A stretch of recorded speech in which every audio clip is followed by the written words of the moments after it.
दोस्तों अभी रिपोर्ट्स निकल के आ रही है कि आईआईटी बॉम्बे में ये जो प्लेसमेंट का सीजन चल रहा है इसमें 36% स्टूडेंट्स को प्लेसमेंट नहीं मिला।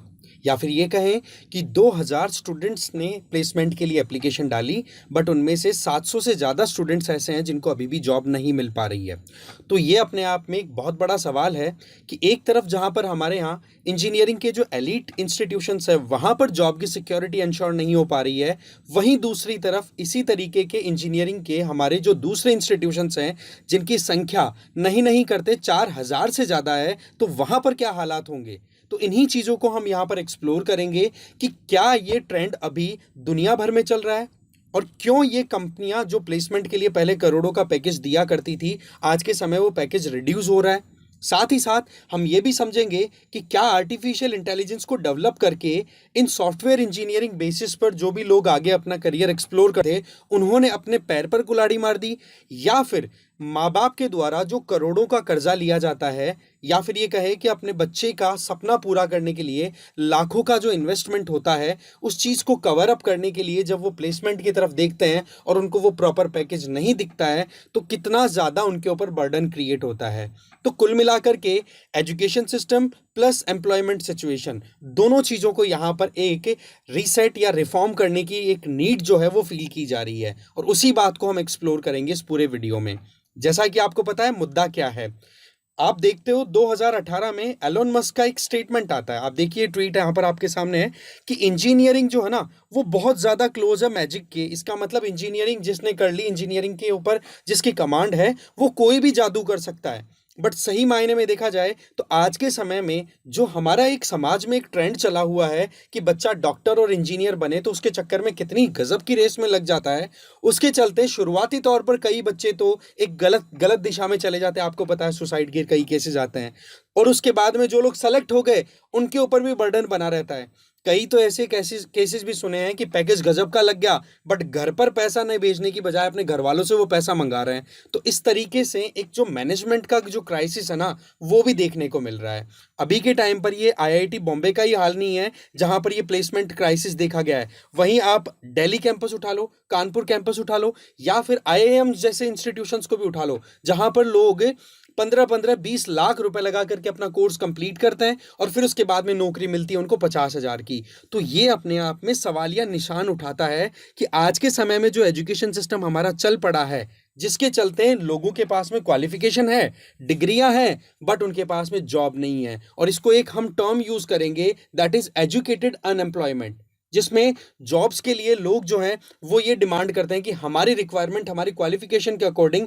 हमें पैकेज मिलना चाहिए। बट वहीं दूसरी तरफ कंपनियां क्या कर रही हैं, वो लगातार फायर पे फायर करती चली जा रही है। अभी लेटेस्ट रिपोर्ट्स के हिसाब से देखें तो यहाँ पर हमें देखने वाली बात होती है कि गूगल जैसी बड़ी कंपनियां भी ले ऑफ कर रही हैं। हमारे यहाँ पर इंजीनियरिंग कॉलेजेस की संख्या कम नहीं है, बहुत है। और इसी लाइन पर अभी डॉक्टरी भी चल चुकी है, हमारा मेडिकल स्ट्रीम है वो भी चल चुका है। तो समस्या क्या है वो हमें देखनी होगी कि एक तरफ तो लाखों का कर्ज लेकर के फिर पढ़ाई स्टार्ट की, एजुकेशन लोन लिया, और वहीं पर फिर जॉब लेने की बात आई तो कुछ हजारों में ही सिमट गया मामला। तो ये प्रेशर वाली सिचुएशन बहुत ज़्यादा अपने आप में डिफिकल्ट सिचुएशन बनती चली जा रही है। इसके अलावा देखा जाए, इधर आप देख सकते हो कि हमारे यहाँ पर फ्लिपकार्ट, पेटीएम पेटीएम तो आपको पता है, वैसे ही बैंक तो पूरा एकदम ही कोलैप्स कर गया, बंद ही करना पड़ गया है ना। फ्लिपकार्ट जैसी कंपनियां हैं, स्विगी जोमेटो में भी कहीं ना कहीं नौकरियां निकाली जा रही है।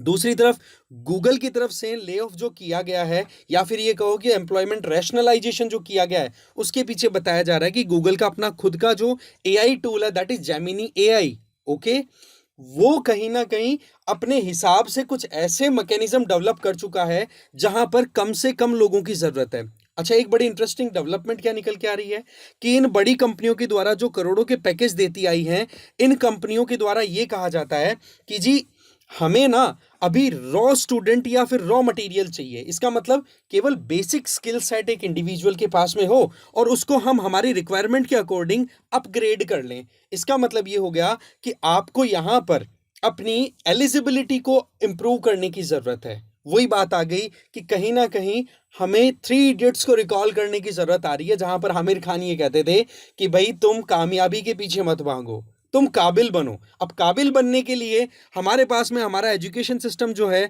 उसमें रिफॉर्म लाने की ज़रूरत है। और ये अपने आप में बहुत इंपॉर्टेंट अपडेट भी है कि देखो अभी जो रिक्वायरमेंट है जॉब की, वहां पर आप देखो कि जिन लोगों के पास में इंजीनियरिंग या फिर नेटवर्किंग से रिलेटेड कोई भी डिग्री नहीं है, उन लोगों ने अपने हिसाब से अपने इंटरेस्ट के अकॉर्डिंग वीडियोस देखे, कुछ डॉक्यूमेंट्स पढ़े, उसके हिसाब से अपनी खुद की स्किल डेवलप कर ली और उनको जॉब मिली हुई है और आज वो अलग अलग कंपनियों में नेटवर्किंग का काम भी करते हुए दिखते हैं। तो यहाँ पर पॉइंट क्या आ रहा है कि केवल क्वालिफिकेशन से कुछ नहीं होगा, जरूरत इस बात की है कि हमें यहाँ पर स्किल सेट इंप्रूव करने की जरूरत है।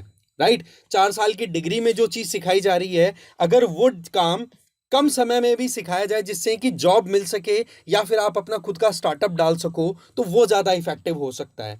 हमारे देश में ये तो पब्लिक सेक्टर बैंक्स का डेटा है कि कितना एजुकेशन लोन जो है वो दिया जा रहा है। अब आप देखो ये करोड़ों का फिगर है और वहां पर प्लेसमेंट आईआईटीज में इतना वीक जा रहा है, तो ये देखो हमेशा टेंशन वाली बात है। अभी रिसेंटली वर्ल्ड बैंक की भी रिपोर्ट आती है, कल परसों की ही बात है, जिसमें साउथ एशिया के लिए साफ साफ कहा है कि अनएम्प्लॉयमेंट लगातार इंक्रीज होता चला जा रहा है साउथ एशिया में। 2000 के समय में जितना एम्प्लॉयमेंट रेट हुआ करती थी वो 70% के लगभग थी, अब घट करके वो बताई जा रही है कि लगभग लगभग 59% तक आप आ चुके हो। तो पॉइंट क्या आ रहा है कि एम्प्लॉयमेंट रेट है ना वो कम हो रही है। तो यहाँ पर पॉपुलेशन जिस तरीके से राइज हो रही है तो उसको स्किल सेट देना जरूरी है और साथ ही साथ एक डायरेक्शनल मैनर में काम करने की जरूरत है। कहने का मतलब एक सही दिशा में अगर मेहनत की जाए तो परिणाम आपको पॉजिटिव मिल सकते हैं। तो यहाँ पर ये चीज एक रिफॉर्म्स की डिमांड कर रही है हमारे एजुकेशन सिस्टम में। साथ में वर्ल्ड बैंक की इस रिपोर्ट में तो यहां तक कहा गया है कि इंडिया के पास में डेमोग्राफिक डिविडेंड है, दैट मींस इंडिया के पास में यंग एनर्जी है जो कि इंडिया की ग्रोथ को फेवर करती है, पर इंडिया उसको यूटिलाइज नहीं कर पा रहा है। ये चीज अपने आप में बड़ी क्राइसिस की है। अच्छा, एक चीज बड़ी इंटरेस्टिंग है, आपने कई बार देखा होगा कि हम जब कभी भी किसी भी रास्ते को क्रॉस करके हमारे डेस्टिनेशन तक पहुंचने की कोशिश करते हैं और वहां पर अगर भीड़ बहुत ज्यादा होती है तो क्या किया जाता है, उस ट्रैफिक को डाइवर्ट किया जाता है वन वे के नाम पर और बहुत लंबा रूट लेकर के आप अपने डेस्टिनेशन तक पहुंचते हो। ऐसे में वो भीड़ जो है वो एक बार तो कम हो गई, बट एक्चुअल में आपने किया क्या है, उस भीड़ को डाइवर्ट किया है, ना कि उसके डेस्टिनेशन तक इजीली पहुंचाया है। तो अब आप सोचो कि एजुकेशन क्या यही काम तो नहीं करता हुआ दिखाई दे रहा है कि एक इंडिविजुअल कम से कम एजुकेशन या कम से कम टाइम में अच्छी एजुकेशन लेते हुए अपनी जॉब और अपने फ्यूचर को इंश्योर कर सकता है। उस इंडिविजुअल को आप एक लंबी एजुकेशनल सिस्टम के अंदर एक लंबी स्ट्रीम में डाल रहे हो जो कि लंबे समय तक जॉब के लिए पढ़ाई करता है, फिर उसके बाद में जो उसको डेस्टिनेशन चाहिए वहां पर भी उसको पहुंचने में जोर आ रहा है। तो ये चीज तो ये ट्रैफिक डाइवर्जन वाला सिस्टम वाला सा कुछ लग नहीं रहा। तो ये चीजें बहुत ज्यादा मैटर करती है। अच्छा, कंसर्निंग चीज क्या आ रही है कि जो लोग पढ़े लिखे हैं ना वो लोग ज्यादा बेरोजगारी का सामना कर रहे हैं, अगर हम रेशो के हिसाब से देखें, है ना। अगर पढ़े लिखे हो, एजुकेटेड हो, ग्रेजुएटेड हो, तो आपके पास में अनएम्प्लॉयमेंट के चांसेस है कि आप 29% आपके पास बेरोजगारी के चांसेस हैं। वहीं दूसरी तरफ आप इलिटरेट हो, कम आपके पास एजुकेशन है, तो आप 3 या 4% ही बेरोजगारी का सामना करोगे। कहने का मतलब ये हो गया कि हमारे पास में हाईली एजुकेटेड इंडिविजुअल्स बहुत है, कंपटीशन गजब का है, और दूसरी तरफ जो एक्सपेक्टेशन है इंडिविजुअल्स की, यहां पर हम आईआईटी की बात करें तो इसमें कंप्यूटर साइंस स्ट्रीम का मेनली फोकस किया गया है, ठीक है। अब वहां पर एक्सपेक्टेशन करोड़ों की है, बट कंपनियां इस चीज को इंश्योर करने में हेजिटेट कर रही हैं कि हम क्यों प्री डिसाइडेड फिक्स पैकेज दें। हमें चाहिए फ्लेक्सिबल एटीट्यूड, हमें चाहिए इस तरीके के इंडिविजुअल जिनको बेसिक चीजें हैं बाकी हम खुद सिखा दें हमारी रिक्वायरमेंट के अकॉर्डिंग। तो ये चीजें कहीं ना कहीं अपने आप में रिफॉर्म्स की डिमांड कर रही है। दूसरी बात की जाए, शहरों की तरफ लगातार माइग्रेशन होता चला जा रहा है क्योंकि हमारे यहाँ पर एग्रीकल्चर इतना ज़्यादा, एक कह सकते हैं ना कि एक कहते हैं ना कि एग्रीकल्चर में बहुत ज़्यादा जॉब्स हैं, बट रेम्युनरेशन उतना नहीं है, तो लोग फिर बाद में शहरों की तरफ आते हैं। अब शहरों में फिर सेकेंडरी और टर्शरी दो आपके पास में स्कोप रह जाते हैं। अब सेकेंडरी में फिर हमें मैन्युफैक्चरिंग में इन्वेस्ट ज़्यादा करने की ज़रूरत है। नो डाउट सरकार अपनी तरफ से एफर्ट्स कर रही है, बट इसके रिजल्ट एकदम प्रॉपर टाइम पे नहीं मिलेंगे तो वो प्रॉब्लम क्रिएट कर देगा। इसके अलावा हमारे लिए ज़रूरी हो जाता है कि हमारे यहाँ पर ये बेरोजगारी का कारण जो है वो क्या है। सबसे पहली चीज़ तो पॉपुलेशन है। दूसरी चीज़ बात करें तो हमारे यहाँ पर जो एजुकेशनल स्टैंडर्ड्स हैं, आईआईटीज़ को छोड़ दीजिए, है ना, आईआईटीज़ तो वर्ल्ड में टॉप रैंकिंग में आते हैं वैसे भी, मतलब 500 के अंदर तो आ ही जाते हैं, पर वो भी 500 का मतलब भी आप समझ सकते हैं कि कितना वीक है।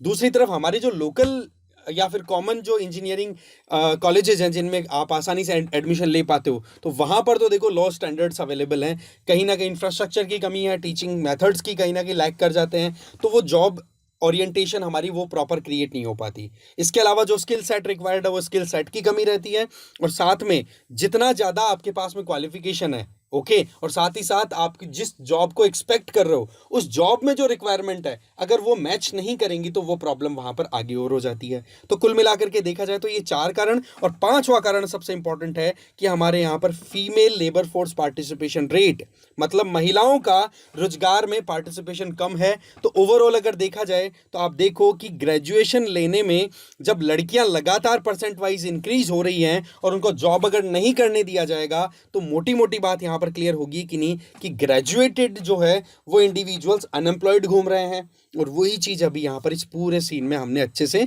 एक्सप्लोर की। तो पॉइंट यहां पर यह है कि कैसे भी करके हमें यहां पर काबिलियत को बढ़ाने की जरूरत है। ठीक है, अब काबिल बनते चले जाओ, दैट मीन्स जो रिक्वायरमेंट है उसके अकॉर्डिंग हमें काम करना होगा। ठीक है, आप खुद देखो कि जो ये कंपनियां हैं, ठीक है, कई आपने डिबेट्स देखे होंगे कि कम ये जो माइक्रोसॉफ्ट, गूगल, इनके टॉप लेवल पे जो इंडिविजुअल्स बैठे हैं ना, उनमें से बहुत कम ऐसे हैं जो आईआईटी से पास आउट है।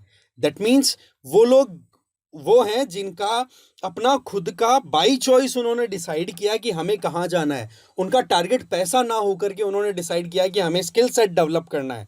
तो ये एटीट्यूड कहीं ना कहीं हमें डेवलप करने की ज़रूरत है हमारे स्टूडेंट्स में, हमारी एनर्जी, यूथ एनर्जी में, प्लस गवर्नमेंट को भी इस पर स्पेशल अटेंशन देने की ज़रूरत है। ठीक है, तो इस तरीके से ये अपने आप में एक इंपॉर्टेंट डेवलपमेंट थी जो हमें देखने की ज़रूरत थी, वो हमने देखा। ठीक है, अब आपको क्या करना है, यहाँ पर इस क्वेश्चन का आंसर भी दे देना है कमेंट बॉक्स में। आई होप आपको ये वीडियो अच्छा लगा होगा। मिलेंगे एक और वीडियो के साथ में। Thank you very much.